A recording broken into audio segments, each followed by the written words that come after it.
কংসৰ কপালত চন্দনৰ ফুট পিন্ধা হৰিন্ধি কোজকেইটা 3টা আমি সেই কাহিনীটো পঢ়ি তাতে সীমাবদ্ধ কৰিলে নহব আপুনি ময়ো কুজি হৈ আছো নেকি আপুনি ময়ো 5টা বিনাশী সম্পদক প্ৰাধান্য দিছো নেকি কোনকিটা যিকেইটা আমাৰ ভক্তিৰ কন্তক বুলি কৈছে বেদে জাতি বিদ্যা মহতঞ্চ ৰূপ যৌবনম এবশ যত স্তুতি বৰ্ধেত পঞ্চতৈ ভক্তি কন্তকঃ এই 5টাক যদি আপোনালোকে প্ৰাধান্য দিছে জাতি মই উচ্চ জাতিৰ বুলি পেলে জাতিক লৈ যদি কোনবাই অভিমান কৰিছে সি সাধাৰণ মানুহৰ লগত ভক্তি কৰিব নোৱাৰে বিদ্যা মই গাঁওখনৰ ভিতৰত মুটকৈ ডিগ্ৰীধাৰী আৰু দ্বিতীয় নাই বিদ্যাক লৈ যদি কোনবাই অভিমান কৰিছে সি ভক্তি কৰিব নোৱাৰে মহতঞ্চ মুটকৈ ধনী মানুহ গাঁওখনত গোসানীবাৰী দ্বিতীয় নাই এই বুলি যদি বিনাশী সম্পদক যদি অহংকাৰ কৰে তেওঁ ভক্তি কৰিব নোৱাৰে ৰূপ চেহেৰা ভাল হলে বগা ছগা হলে আমাৰ কিছুমান মানুহে কোলা মানুহ ফালে নাচাই মাতিবলৈকে টান পায় তেনেকুৱা স্বভাৱ আছে যদি এৰিব দে ৰূপ যৌবন আপুনি ভগৱন্তৰ মানে প্ৰদত্ত আপুনি পূৰ্ব জন্মতেই গোসানীবাৰী গাঁৱত এজনী ধুনীয়া গাভৰু ছোৱালী বগা ছগা মানে ধুনীয়া ডেকা ল'ৰা ধুনীয়া বুৱাৰী ধুনীয়া এজন মতা মানুহ বা মাইকী মানুহ হ'বৰ কাৰণে পূৰ্ব জন্মতে সাধনা কৰি আহিছে সেইকাৰণেহে এই জন্মত আপুনি গোসানীবাৰী গাঁৱত আহি পেলাই এজনী ধুনীয়া গাভৰু ছোৱালী বা বুৱাৰী হিচাপে বসবাস কৰি আছে কিন্তু ভগৱানৰ প্ৰদত্ত সেই ৰূপ যৌবনক লৈ যাতে আমি অভিমান কৰিব লগা নহয় আপুনি মইনো কোন ভগৱন্তৰ পৰম মানে বৈষ্ণৱ নাৰদেও এদিন বৈকুণ্ঠত গৈ পেলাই কৃষ্ণৰ লগত সংলাপ কৰি থাকোঁতে প্ৰসংগতে কৈ দিলে কি বুলি প্ৰভু মোৰ সমান সৌন্দৰ্যৱান ব্যক্তি মৰ্ত্যত আৰু দ্বিতীয় নাই কৃষ্ণই মিচিককে হাঁহি পেলাই ক'লে হে নাৰদ এই কথা মোৰ আগতে যি ক'লা আনৰ আগত নক'বা নাৰদে মনে মনে থাকিলে ওলাই অহাৰ পিছত আকৌ তেওঁ মনত ভাৱটো আগত জাগ্ৰত হ'ল মই দেখিবলৈ ধুনীয়া তাক ক'লেও অপৰাধ হয়নে ভগৱন্ত সকলোৰে হৃদয়তে আছে এওঁ আকৌ দেখোন অহংকাৰটো আহি গ'ল এই অহংকাৰটো যদি মই তেওঁক অঁতৰাই নিদিওঁ এওঁ সমাজৰ পৰা অপ্ৰিয় হৈ যাব কাৰণ অহংকাৰী মানুহক কোনো মানুহে ভাল নাপায় মনত ৰাখিব কথাটো আপুনি যিহক লৈ অহংকাৰ নকৰক ধনক লৈ কৰক বিদ্যাক লৈ কৰক জাতিক লৈ কৰক ৰূপ যৌবনক লৈ কৰক অহংকাৰী মানুহক কেতিয়াও কোনো মানুহে ভাল সমাজে যাক বেয়া পায় ঈশ্বৰে তাক বেয়া পায় মনত ৰাখিব কথাটো আপোনাৰ সমাজে যাক ভাল পাব ঈশ্বৰে তাক ভাল পাব গতিকে সমাজে বেয়া পোৱা আদৰ্শৰে যাতে মই আগবাঢ়িব পৰা লগা নহয় তাৰ কাৰণে ভাগৱত শুনি নিজক সংযম কৰিব নাৰদে বাটেদি গৈ থাকোঁতে তেওঁ যুগবলে এখন স্বয়ম্বৰ পাতি দিলে স্বয়ম্বৰৰ কন্যাগৰাকী বিশ্ব সুন্দৰী তেওঁ সুন্দৰকে মালা পিন্ধাব নাৰদৰ কাণত পৰি গ'ল নাৰদে ভাবিলে আজি মোতকেতো সুন্দৰ আৰু নাই এইগৰাকীক ময়ে লোৱা হওক আৰু এই বুলি স্বয়ম্বৰৰ প্ৰথম আসনখনতে গৈ নাৰদ বহিলগৈ বহাৰ লগে লগে তাৰ কাষতে গন্ধৰ্ব তাৰপিছত ৰজা মহাৰাজ একেবাৰে শেষত কৃষ্ণ বহি আছে না মানে কন্যাই যেতিয়া মালা লৈ ওলাই আহিলে নাৰদে ভাবিলে আজি এইডাৰ মালা মোৰ ডিঙিত সোমাবই আৰু কইনা ওচৰ পোৱাৰ লগে লগে ডিঙিটো যেতিয়া আগবঢ়াই দিছে কইনাই তেওঁৰ ফালে চাই কটাক্ষ দৃষ্টিৰে যেতিয়া আগবাঢ়ি গ'ল গন্ধৰ্বজনক ক'লে কি হ'ল কথাটো বোলে আইনাখন চাওক গৈছোন আইনাখন চাইছে বান্দৰ হৈ আছে তাৰমানে নাৰদক বান্দৰ কৰি থৈ দিছে ভগৱানে দেই গতিকে সুন্দৰক বান্দৰ কৰিবলৈ ভগৱানৰ বেছি সময় নালাগে সেইকাৰণে আপোনালোকে বিনাশী কোনো সম্পদক লৈ যাতে অভিমান কৰিব লগা নহয় অভিমান কৰিলে ভগৱানৰ অপ্ৰিয় হৈ যাব আৰু সমস্ত থাকি যিজনে ঈশ্বৰৰ নাম ল'ব অসম্পদ কালত যিজনে ভজয় ঈশ্বৰক নিষ্ঠ কৰি তাৰ অমংগল সকল গুচয় তাক ৰক্ষা কৰে হৰি গোসানীবাৰী গাঁৱৰ ধনে ধানে টকাই পইচাই গাড়ীয়ে মটৰে পকা ঘৰে দুৱাৰে একদম ব্যৱসায় বাণিজ্য চাকৰি নদন বদন কিন্তু ভগৱানৰ নাম নেৰে সেইজনক সকলো বিপদৰ পৰা ভগৱানে উদ্ধাৰ কৰে কিন্তু আমাৰ স্বাভাৱিকতে কি হয় ধন ধান টকা পইচা গাড়ী মটৰ পকা ঘৰ দুৱাৰ হ'লে আমাৰ অভিমান হৈ যায় আমি সমাজলৈ নোযোৱা হওঁ নামঘৰলৈ নোযোৱা হওঁ ঈশ্বৰৰ কথা শুনিবলৈ নোযোৱা হওঁ ভগৱন্তে কৈছে তাকো মই নাম লোৱাই দিম কেনেকৈ এনেকুৱা এটা বেমাৰ দি দিম যিটো ডাক্তৰৰ চিকিৎসা কৰিও ভাল নোহোৱা হ'ব সেইদিনা কিন্তু সি মোক মাতিবলৈ বাধ্য হ'ব কি বুলি পাৰ কৰা ৰঘুনাথ সংসাৰৰ সাগৰে যিদিনাখন বিপদত পৰি মোক মাতিব সেইজনক মই উদ্ধাৰ কৰোঁ বুলি কোন শাস্ত্ৰত লিখা আছে আপদ কালত ত্ৰাহি ত্ৰাহি বোলৈ নোবোলে সম্পদ কালে অতাংক প্ৰতিতুষ্ট হুইবন্ত ঈশ্বৰ ইটো কোন শাস্ত্ৰে কহে বিপদত পৰিলে ঈশ্বৰৰ নাম লয় সম্পদত নলয় সেই স্বভাৱৰ মানুহক মই ভাল পাওঁ বুলি কোন শাস্ত্ৰত লিখা আছে আমি সমাজপ্ৰিয় জীৱ man is a social animal আমি সুখ দুখ সকলো সময়তে সমাজৰ লগত সহযোগিতা কৰি ৰাখি চলিব লাগে তেতিয়া সকলোৱে ভাল পায় আমাৰ কিছুমান মানুহে ধন টকা পইচা হ'লে সমাজৰ পৰা সম্পৰ্কটো এৰি দিয়ে বিপদত হ'লে সমাজ বিচাৰে সেইজন কেতিয়াও সমাজৰ প্ৰিয় হ'ব নোৱাৰে মনত ৰাখিব কথাটো আমাক ভাগৱতে কেৱল জীৱনশৈলীৰ কথা কৈ আছে কি নীতি আদৰ্শৰে চলিলে আমি জীয়াই থাকোঁতে শান্তি পাম মৰিলে সদগতি পাম আপোনাৰ লক্ষ্যৰ উদ্দেশ্য হ'ব যে মই জীয়াই থকা কেইদিন শান্তিত থাকিব লাগিব শান্তি কিন্তু পকা ঘৰে দিব নোৱাৰে দেই গাড়ী মটৰে দিব নোৱাৰে সম্পত্তিয়ে দিব নোৱাৰে 10খন গাড়ী লৈ আছে 10টা পকা ঘৰ বনাই থৈছে মাটি সম্পত্তি অজস্ৰ আপোনাৰ শৰীৰটো সুস্থ কৰি ৰাখিব পাৰিব নেকি মই 10খন গাড়ীৰ মালিক 10টা পকা ঘৰৰ মালিক বহুত সম্পত্তিৰ মালিক মোৰ শৰীৰটোত বেমাৰ নহ'ব পাৰিব ৰাখিব পাৰ্থিব ধন টকা পইচা গাড়ী মটৰ পকা ঘৰ দৰে আপোনাৰ শৰীৰ সুস্থ কৰি ৰাখিব নোৱাৰিব মই সদায় আনন্দত থাকি মোৰ মনটো শান্তিত থাকিব পাৰিব ধন টকা পইচাই নোৱাৰে পাৰ্থিব ধন সম্পদে আপোনাক কেতিয়াও সুস্থ আৰু স্থায়ী শান্তিৰ অধিকাৰ কৰিব নোৱাৰে সেইকাৰণে এইবোৰ চব মিছা বুলি কৈছে আনযত সবে মিছা ভক্তিৰ অভাৱে ঈশ্বৰৰ ভক্তি বিনা আমাক শান্তি দিয়া দ্বিতীয় বস্তু নাই সেইকাৰণে এই বিনাশী লগত নিব নোৱাৰা ধন সম্পত্তি মোহে যাতে মোক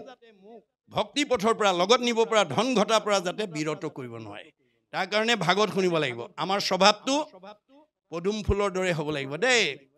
আমাৰ গৃহস্থী ধৰ্মৰ স্বভাৱ পদুম ফুলৰ দৰে হ'ব লাগিব কাছৰ দৰে ভাৱ হ'ব লাগিব কাছৰ বৈশিষ্ট্য কি বালিত কণী পাৰে পানীত উমনি দিয়ে বালিত কণী পাৰি পানীত উমনি দি ভাৱৰ দ্বাৰা বালিত কণী ফুটাই দিয়ে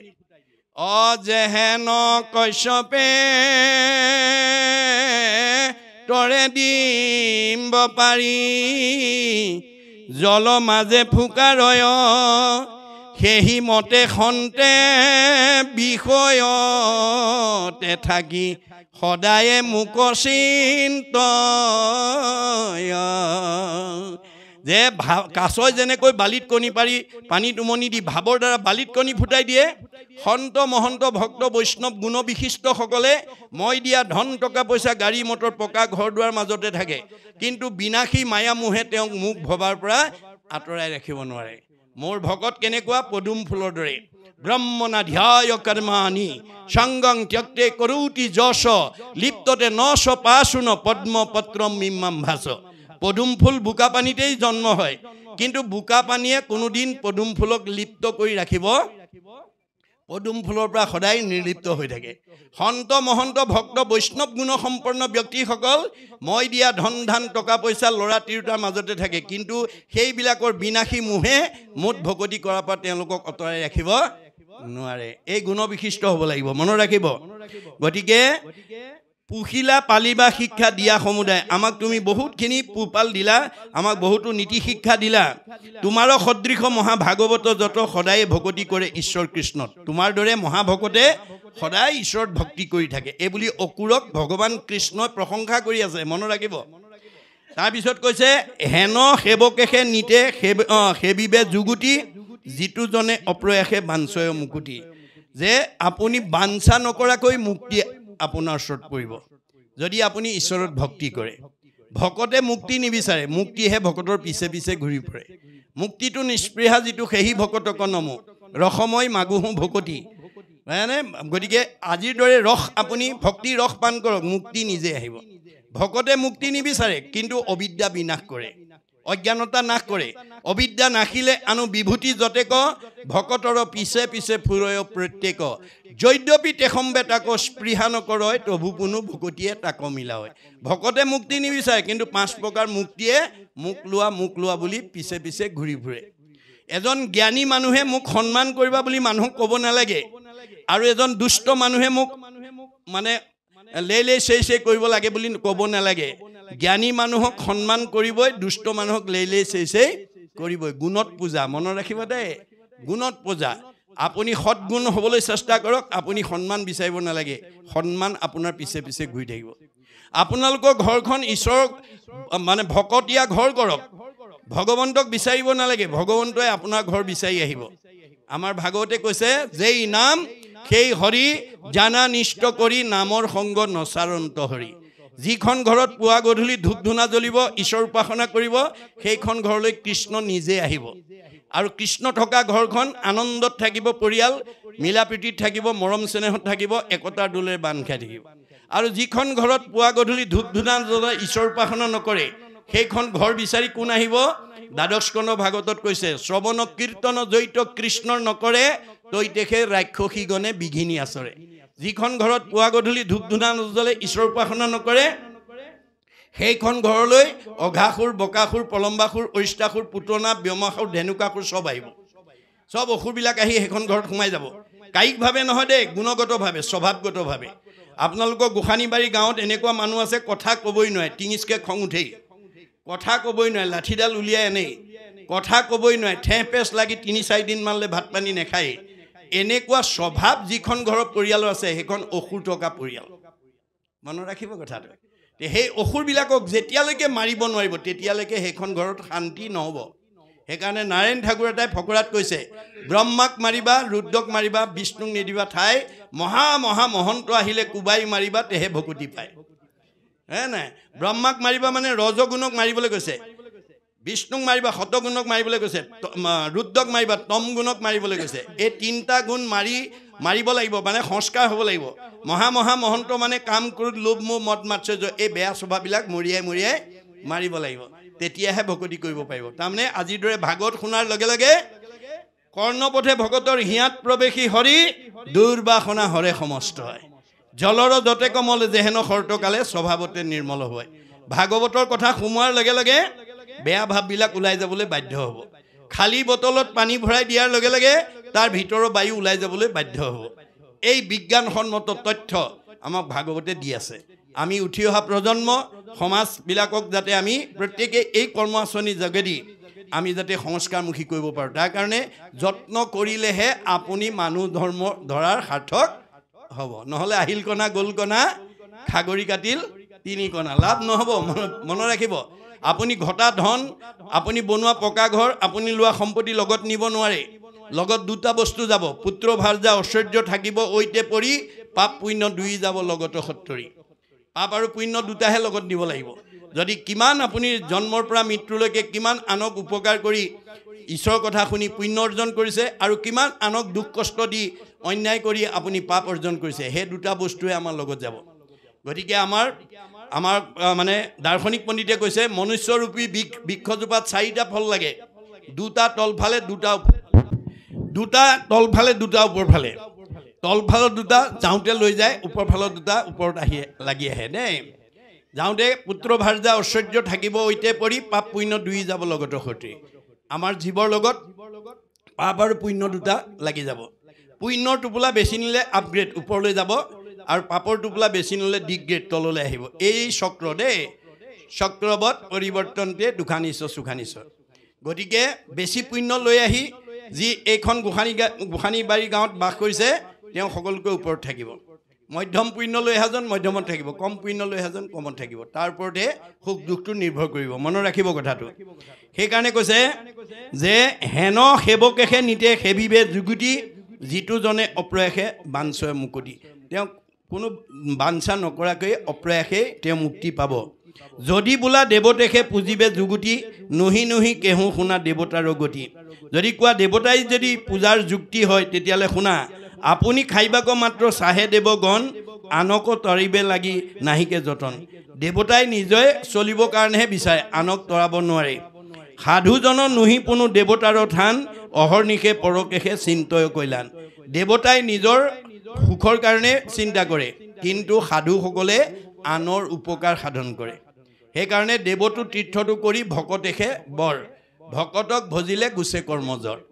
আপুনি আজি তাৰিখত তীৰ্থত স্নান কৰিবগৈ পাৰিব গাৰ মলিহে আঁতৰ হ'ব মনৰ মলি আঁতৰ নহয় আমাৰ ভাগৱতত কৈছে গংগা আদি কৰি যত তীৰ্থ নিৰন্তৰ কেৱলে হৰন্ত মাত্ৰ পাপ শৰীৰৰ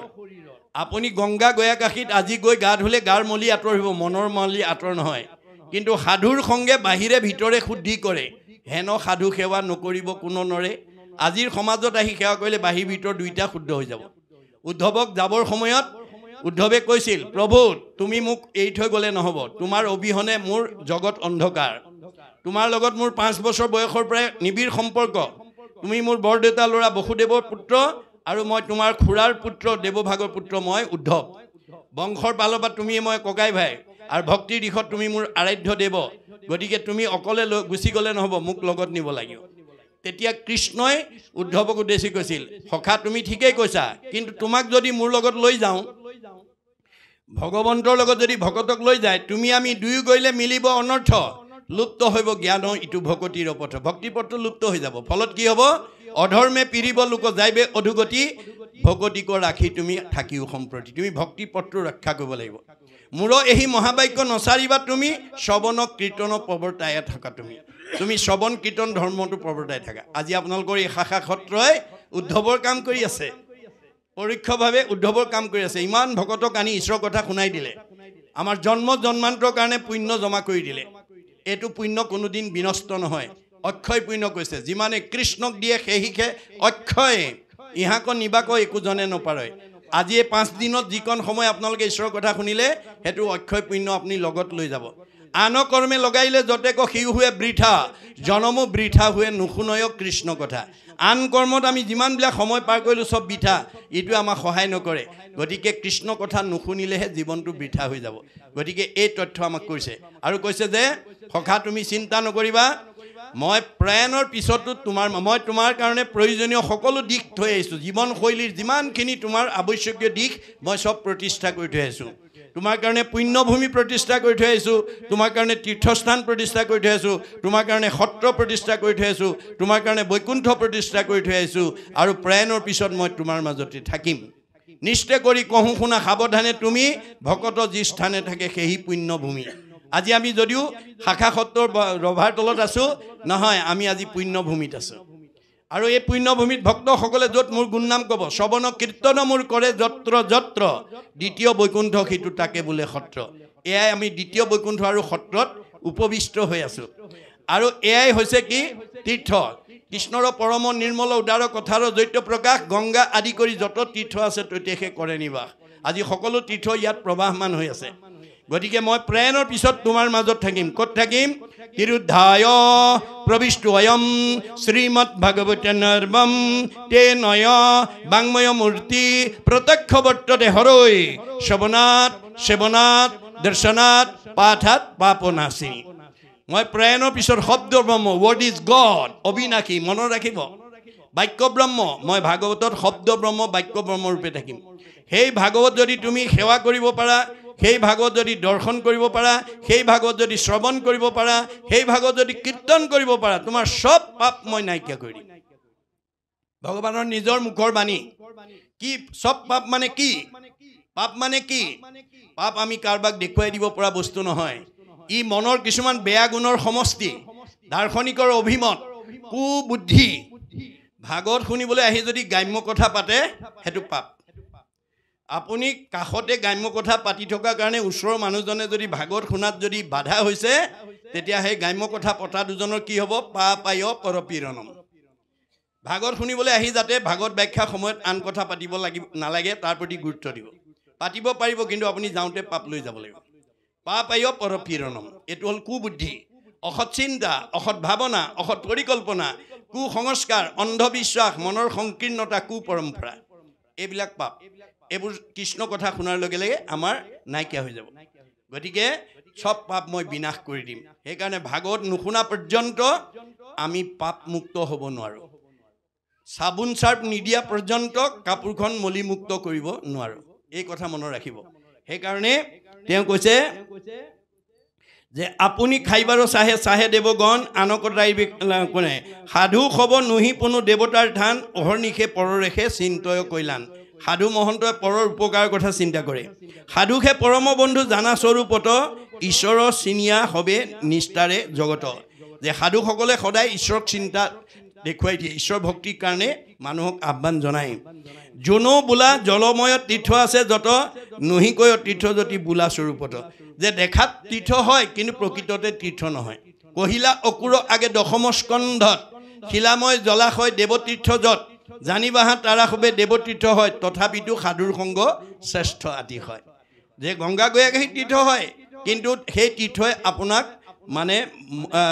মুক্তি পথ দিব নোৱাৰিব মলি আঁতৰাব পাৰিব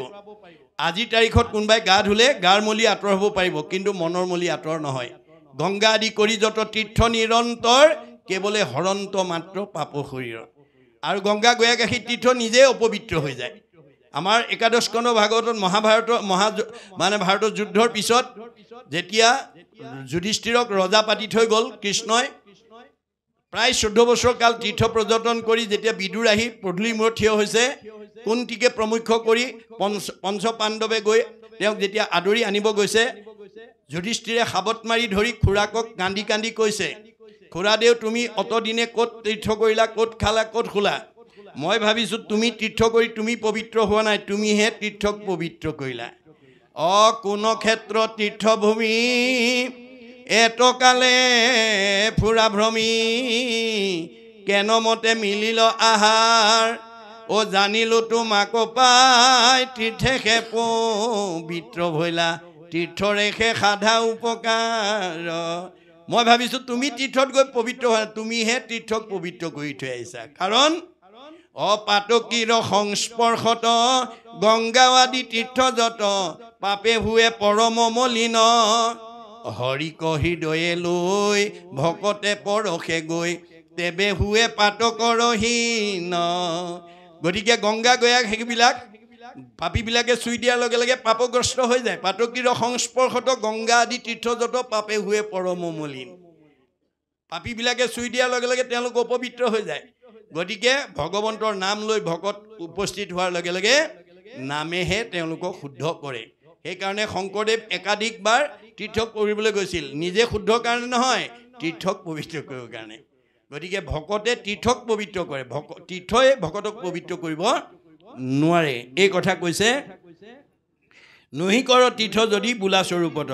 শিলা মূৰ্তিকাৰ যত দেৱতা আশ্ৰয় নহি কিবা দেৱতাতো ফল নাপাবই কিন্তু সবে হুই যত দেখা তীৰ্থ দেৱ চিৰকাল বিষয়টো কৰে যেবে সেও গতিকে এইবিলাক স্থাৱৰ তীৰ্থক যিবিলাকে সেৱা কৰে তেবে কিছু নাহি কৰে দেৱতীৰ্থগণে তেওঁলোকক কিন্তু একো উপকাৰ কৰিব নোৱাৰে দৰ্শন মাত্ৰে নিষ্ঠা ৰয় সাধুজনে কিন্তু সাধুসকলক আহি ইয়াত সেৱা কৰাৰ লগে লগে পাপ বাহিৰে ভিতৰে শুদ্ধ হৈ যাব সেইকাৰণে আমি বৰ্তমান যুগত গংগা গয়াকাশীত গৈ লোকবিশ্বাস জনবিশ্বাসক ভিত্তি কৰি টকা খৰচ কৰি গা ধুই লাভ নাই গতিকে আজিৰ দৰে তীৰ্থলৈকে আনি ল'ৰা ছোৱালীবিলাকক আনি সেৱা সৎকাৰ কৰাব লাগে মনত ৰাখিব কথাটো গতিকে চন্দ্ৰৰ উদয় মাত্ৰে জগত প্ৰসন্ন নকৰে প্ৰকাশ লক্ষ্য কোটি তাৰাগণ যেনেকৈ অন্ধকাৰ ৰাতি চন্দ্ৰ উদয় হোৱাৰ লগে লগে গোটেই জগত পোহৰ হৈ যায় কিন্তু লক্ষ লক্ষ তৰাবিলাকে তেনেকৈ পোহৰ দিব নোৱাৰে সাধু এৰে দেৱতীৰ্থে এই পতন্তৰ হেন তুমি মহাসাধু আমাৰ বংশৰ গতিকে সাধুসকল এই ধৰণৰ পতন্তৰ যোগ্য তুমি আমাৰ বংশৰ এজন মহাসাধু এক মহাকাৰ্য আখি আছু তজু ঘৰ সুহৃদ মধ্যত তুমি মহাগুৰুতৰ তোমাৰ এটা কাৰ্য সাধনৰ কাৰণে মই তোমাৰ ঘৰলৈকে আহিছোঁ তুমি আমাৰ একেবাৰে মহাগুৰুস্বৰূপ পাণ্ডৱৰ প্ৰিয় বাৰ্তা জানিবাক প্ৰতি হস্তিনাপুৰক শীঘ্ৰে যায়ো মহামতী তুমি হস্তিনাপুৰলৈ গৈ পাণ্ডৱৰ খবৰ কেনেকুৱা মোক আনি দিব লাগে পাণ্ডুৰ মৰণে কুন্তি পেশী মহাশান্তি শিশুগণ গণে সমে দুখক পাইলন্তি যে পাণ্ডুৰ মৰাৰ পিছৰ পৰা কুন্তিয়ে 5টা ল'ৰাটাক লৈ জীৱনত আটাইতকৈ দুখ কষ্ট তেওঁ ভুগিব লগা হ'ল ধৃতৰাষ্ট্ৰ নৃপতিয়ে নীলা নিজক পুৰে শুনি আছো পাণ্ডৱ আচয়তান ঘৰে যে ধৃতৰাষ্ট্ৰই তেওঁলোকক নি পেলাই নিজৰ পুৰত ৰাখিছেগে বুলি শুনি আছো পাণ্ডৱসকল তেওঁলোকৰ তাত আছে ধৃতৰাষ্ট্ৰ ৰাজা দুষ্ট পুত্ৰৰ অধীন যে ধৃতৰাষ্ট্ৰ মহা মানে দুষ্ট তেওঁ পুত্ৰৰ অধীন স্বভাৱে অন্ধকচল বিত্ত জ্ঞানহীন তেওঁ স্বভাৱতে অন্ধ ধন বিত্তৰ ওপৰত তেওঁ মোহগ্ৰস্ত আমি যিবিলাক মানুহ বিনাশী ধন সম্পদত মোহগ্ৰস্ত আমি চকু থাকিও অন্ধ মনত ৰাখিব কাৰণ লগত নিব নোৱাৰা ধনত আজি আমি বহু মানুহ মোহিত হৈ আছোঁ লগত নিয়া ধনৰ প্ৰতি গুৰুত্ব নিদিওঁ লগত নিদিয়া পৰকালৰ ধন মাধৱৰ নাম আজিৰ দৰে অনুষ্ঠানলৈ আমাৰ বহুত মানুহ আহিব নিবিচাৰে যিটো ধন লগত যায় সেইটো নিয়াৰ প্ৰতি গুৰুত্ব নিদিয়ে সেইবিলাক চকু থাকিও অন্ধ বুলি কৈছে দেই নিজ পুত্ৰ সমে পাণ্ডৱক নপালিব নিশ্চয় জানিলোঁ সিটো দুখকেহে দিব তেওঁ আচলতে পাণ্ডৱক কেতিয়াও নিজৰ ল'ৰাৰ দৰে প্ৰতিপাল নকৰে তেওঁলোকক দুখহে দিব এই কথাটো মই জানিছোঁ এই বুলি কৃষ্ণই অসুৰক কৈছে হেন জানি যায়ো চিত্ত কৰে উৎপাত ভালো মন্দ জানি আখি কহিও আমাৰ গতিকে মোৰ মনে এটা উৎপাত কৰি আছে যে এই কথাখিনি জানিবৰ কাৰণে গতিকে তুমি অতি সোনকালে গৈ হস্তিনাপুৰৰ পৰা এই খবৰটো মোক আনি দিয়া পাছে মই কৰিব সকলো প্ৰতিকাৰ যেনমতে পাৱই পাণ্ডৱে ৰাজ্যভাৰ তাৰ ব্যৱস্থাখিনি মই কৰিম কেনেকৈ পাণ্ডৱে ৰাজ্যভাৰ পাব সেই ব্যৱস্থা মই কৰিম এহি বুলি অসুৰক আদেশী শ্ৰী হৰি বলভদ্ৰ উদ্ধৱ সহিতে লীলা কৰি এই ধৰণে অসুৰক আদেশ কৰি তেওঁ বলভদ্ৰ আৰু উদ্ধৱৰ লগত আপোনক গৃহত গয়া ভৈলন্ত প্ৰৱেশ নিজৰ গৃহত প্ৰৱেশ কৰিলে ত্ৰৈলোক্য ঈশ্বৰ হৰি দেৱ হৃষিকেশ যে ত্ৰৈলোক্যৰ ঈশ্বৰ ভগৱন্তই গৈ নিজৰ গৃহত প্ৰৱেশ কৰিছে শুক নিগদতি শুনা সুভদ্ৰাৰ নাতি কৃষ্ণৰ বচন শিৰে ধৰি দানপতি হে পৰীক্ষিত তুমি এতিয়া শুনা কৃষ্ণৰ আদেশ পোৱাৰ লগে লগে অসুৰে কি ব্যৱস্থা ল'লে হস্তিনাপুৰক গয়া ভৈলন্ত প্ৰৱেশ দেৱ ব্ৰাহ্মণৰ গৃহে প্ৰকাশে বিশেষ যে তেওঁ গৈ হস্তিনাপুৰত প্ৰৱেশ কৰিলে যেনেকৈ দেৱতা আৰু ব্ৰাহ্মণে যেনেকৈ ঘৰত প্ৰৱেশ কৰিলে ঘৰখনৰ উজ্জ্বলতা বাঢ়ে গুণী জ্ঞানী মানুহ গ'লে যেতিয়া সৌষ্ঠৱ বৃদ্ধি হয় তেনেকুৱা এটা পৰিৱেশৰ সৃষ্টি হৈছে থানে থানে শুনি মহা হৰিৰ কীৰ্তন পুৰবাসী যশ ৰাখি প্ৰকাশে শোভন গোটেই ঠায়ে ঠায়ে হৰি কীৰ্তন হৈছে আৰু গোটেই ৰাজ্যবাসীয়ে তেওঁক গুণানুকীৰ্তন যশ কীৰ্তন কৰিছে ৰাজাৰ মন্দিৰে প্ৰৱেশিলা মহামতী বসি আছা ধৃতৰাষ্ট্ৰ ৰাজা সভাপাতি ধৃতৰাষ্ট্ৰৰ সভাপাতি বহি থকা অৱস্থাত সেই সভাত গৈ অসুৰ উপস্থিত হ'ল দেখিলা আচন্ত ভীষ্ম বিদুৰ সহিত পঞ্চপুত্ৰ সবে কুন্তি আচন্ত তহিত আৰু তাত গৈ দেখিলে ভীষ্ম বিদুৰ সহিতে পঞ্চ পাণ্ডৱক লৈ কুন্তিও সেই ঠাইতে আছে সোমদত্ত পুত্ৰ সমে বাহ্লিক নিৰ্পতি দ্ৰোণকৃপ অশ্বত্থামা আশ্ৰয় তহিতি সোমদত্ত পুত্ৰ আৰু বাল্মীক ৰজা আৰু দ্ৰোণকৃপ অশ্বত্থামা এই সকলোখিনি তেওঁ সেই সভাতে আছে কৰ্ণ দুৰ্যোধন আৰু বন্ধুজনক যত দেখিলা অসুৰে সবে আশা সমাজত এই সকলোকে তেওঁ গৈ দেখা পালে অসুৰক দেখি সবে হৰষিত মনে আশ্বাসিয়া বৈখাইলা নিয়া বিচিত্ৰ আসনে অসুৰক দেখাৰ লগে লগে আদৰ সম্ভাষণ জনাই নি তেওঁক বহুৱাইছে ভীষ্ম আদি কৰি সবে পুচিলা সাদৰি কংসবধি কুশলে আচন্ত ৰাম হৰি যে ভীষ্মকে প্ৰমুখ্য কৰি সকলোৱে আদৰ সাদৰকে অসুৰক সুধিছে যে কংসক বধ কৰি কৃষ্ণ ভালে কুশলে আছেনে কহিলা অসুৰে সবে জ্ঞাতিৰ কুশল তাসম্বাৰ কুশল পুচিলা মহাবল যে তেওঁ সকলো জ্ঞাতিৰ কথা ক'লে আৰু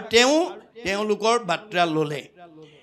ধৃতৰাষ্ট্ৰ কহিলা বিস্তৰ শতকাৰ ভোজন কৰিয়া দিলা বস্ত্ৰ অলংকাৰ ধৃতৰাষ্ট্ৰই সকলো বিৱৰি ক'লে আৰু তেওঁক খুৱাই বুৱাই অলংকাৰ মানে বস্ত্ৰ আদি দিলে কৃষ্ণৰ বচনে ভীৰ ৰহিলা তহিত ধৃতৰাষ্ট্ৰ নৃপতিৰ কাৰ্য জিজ্ঞাসিত যে কৃষ্ণৰ কথা শুনি তাতে তেওঁ খন্তেক ৰ'ল আৰু ধৃতৰাষ্ট্ৰৰ গোটেই বিষয়খিনি তেওঁ জানিবৰ কাৰণে উৎসুক হৈ থাকিল অন্ধক নৃপতি আতি ধীৰে নোহে মতি সতেক সন্ততি তাৰ সবে মন্দমতি তেওঁ মনটো বৰ চঞ্চল তেওঁ লোভাবিষ্ট আৰু পুতেকসকলৰ লৈ তেওঁ 100 পুত্ৰক লৈ তেওঁ এটা ভুল মনোবৃত্তি লৈ তেওঁ বসবাস কৰি আছে শুনে কৰ্ণ শুকুনিৰ চল চন্দবাদ পাণ্ডৱত হন্তে পাৱে সততে বিষাদ যে কৰ্ণ শকুনিৰ লগত তেওঁ বাৰ্তা আলোচনা কৰি কেনেকৈ পাণ্ডৱক দুখ দিব পাৰে তাৰ মানে চিন্তা তেওঁ কৰে পাণ্ডু পুত্ৰ খবৰ সমস্তে সদগুণ তেজে বলে বুদ্ধি সবে কাৰ্যত নিগুণ কিন্তু পাণ্ডুৰ পুত্ৰসকল সকলো ফালৰ পৰা তেওঁলোক সৎ আৰু তেজ বল বৃদ্ধি তাসম্বাক প্ৰশংসা কৰে সবে প্ৰজা কেতিক্ষণে হৈব যুধিষ্ঠিৰ মহাৰাজা সকলো প্ৰজাগণে তেওঁলোকক লৈ মানে প্ৰশংসা কৰিছে আৰু যুধিষ্ঠিৰ কেতিয়া ৰজা হ'ব এই বিষয়ে তেওঁলোকে আলোচনা কৰি আছে দুৰ্যোধন আদি যত আছে দুষ্ট ছয় পাণ্ডৱৰ প্ৰশংসাক কেহু নসহয় কিন্তু দুৰ্যোধনকে প্ৰমুখ্য কৰি কৌৰৱৰ যিসকল লোক আছে তেওঁলোকে পাণ্ডৱৰ যশ গুণ বা প্ৰশংসাটো সহ্য কৰিব নোৱাৰে আমাৰ কিছুমান হিংসা কৰিয়া মানুহ আছে আনৰ ভাল কথা প্ৰশংসা কৰিলে সহ্য কৰিব নোৱাৰে সেইসকল এই দুৰ্যোধনৰ বংশৰ দেই আজি তাৰিখত যিসকলে আনৰ যশ গুণ গালে বেয়া পায় সেইসকল দুৰ্যোধনৰ পৰিয়ালৰ জীৱ তেওঁলোকে আনৰ সৎ কথা কেতিয়াও সহ্য কৰিব নোৱাৰে মনত ৰাখিব